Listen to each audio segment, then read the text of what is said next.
Cabinet Office has reported that Japan's economy flipped back into reverse in the first 3 months of 2025, contracting by 0.7% on an annualized basis adjusted for inflation. Private consumption, which accounts for more than half of Japan's economic output, was flat in the first quarter. External demand or net exports shaved 0.8 percentage points of GDP growth. The one bright spot was business spending, with growth of 1.4% in non-annualized terms, compared with 0.8% in the last quarter of 2024, when overall GDP expanded a revised 2.4%.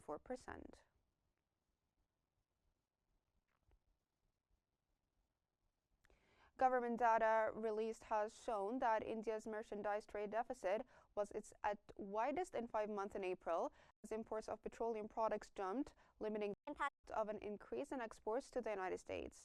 India's April trade deficit at $26.42 billion rose from $21.54 billion in the previous month.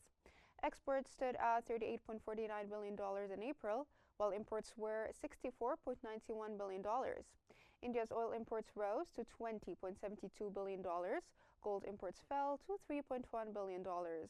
The trade deficit was the highest since November 2024. Additionally, exports to the U.S. jumped 27% to $8.42 billion in April.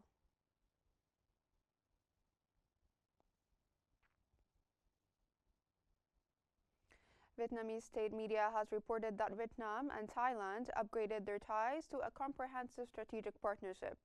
Speaking at a news conference, the Vietnamese Prime Minister stated that the two countries are determined to reach a target of $25 billion in trade volume as soon as possible.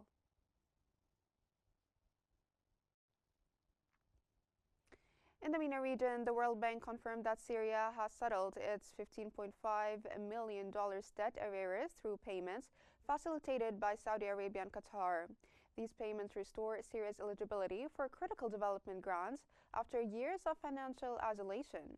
The clearance allows Syria to potentially access millions in reconstruction and budget support funding, subject to standard World Bank approval processes.